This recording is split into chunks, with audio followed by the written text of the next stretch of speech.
Okay, we're going to go over using the Touchpose Editor in this video. In this scene, I have a very simple Maya scene that has our mesh, which is just a plane, and three animation controls, a left, right, and a center control. The first thing we need to do is we need to make touch sets for these animation controls. So go over to the editor, and we're going to use this button that has the plus with the locator behind it, and that's going to create touch sets for whatever we have selected. All right, so now that we have our touch sets, we want to start assigning faces that are used to select the control. So let's work on the left side here and we'll select these faces. And to assign them, we use this plus button. And you can see when I use that plus button, it took us into edit mode and it colored the faces so that we can visually see what's associated with this control. And we can see that the other controls have no color assigned just to show that there's no faces assigned yet. So let's assign some faces up here to the center now. And now we can mirror this so that we get this information over to the right side too. And the way that that is controlled in terms of naming convention, you can go to the preferences and change that here with the mirror tokens. Just make sure your naming convention is included here, and then it should be able to find your opposite side names. All right, so for mirroring, that's going to be this button here. And you just need to make sure you either have some face selected or a mesh selected so it knows what to mirror. All right, so now we have things mirrored to the right side, and the center side is mirrored also. All right, so that covers the mirroring and assigning faces. Let's go into live mode now and try out the selection. So if we either click the paintbrush or this edit mode area header here, we go into live mode. And now we can see we start getting hover behavior and we can click and select associated controls. So some things we can do to change this behavior is we can change the colors. So if we come down here, we have the highlight color. And let's just change it for all these controls to be red. So now we got red.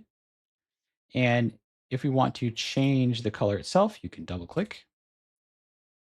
And let's make it some other color like yellow. So now we change that color. Again, you can change any of these.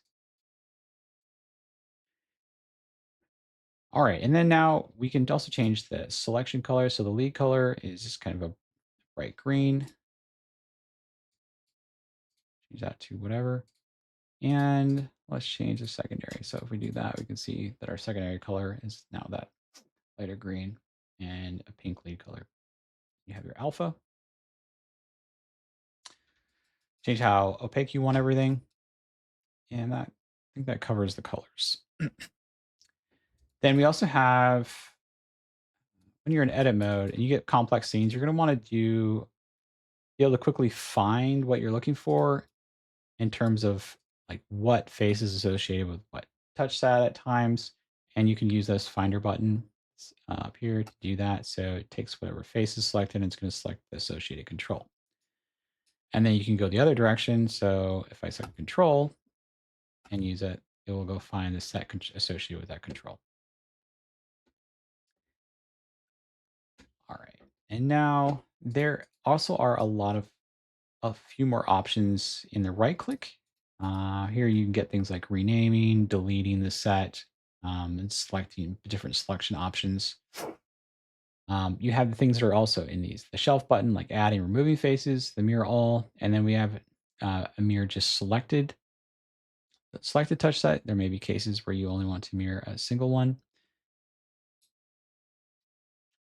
All right. And let's talk about actions now. So let's go out of edit mode and go to an action. Let's say that for the right click, whenever we right click on any of these controls, we want it to print the control's name.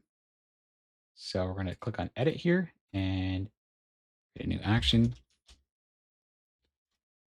Call it print me. Let's go up at code editor and we're just going to type some Python.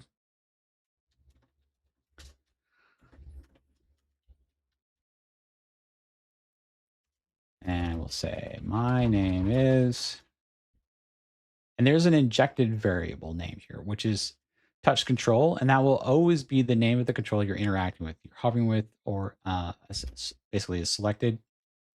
So put in there. All right. So now when we right click, it should just say my name is and print the names. So let's hit and close that. And let's see. So now we can see in the script editor. Let's see. Let me make this bigger. So, and then we go to the right control. Now it's printing my name is the right one and the center one. And right click. So again, I could go and say I don't want these to have that action. Just put it to none. So now they would not do that anymore. And you can go and say I want that to be double click. Say so now if I double click, clear this out. If I double click, we can see we're getting that print now. So that's the basics of actions. It's a lot more you can do. Obviously, anything you can think of, you can script in here, and you can do menus. Let's make a new one that is a menu. We'll call it the right menu.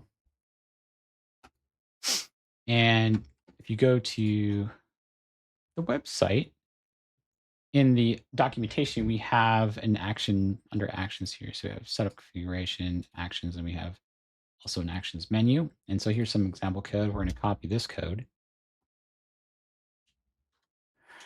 And we'll paste this in here and commit that. All right, so now let's see, it's on, so we have this on both the right and left controls. If we right click now, we can see when we right click, we're starting to get this radial menu, and right now it just displays the name of the control and it selects it.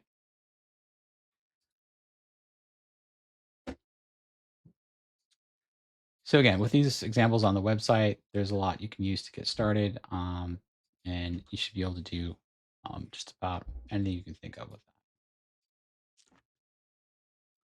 All right, if anything ever feels like it's just out of sync, you may need to refresh the editor if you somehow change things outside of the editor, or things are just might be out of sync. This is very rare, but if you need to, you can redo a full rebuild. That's going to kind of just flush everything and rebuild everything in the scene. Again, you should need to generally use those, but those are just there in case you get in a bad state.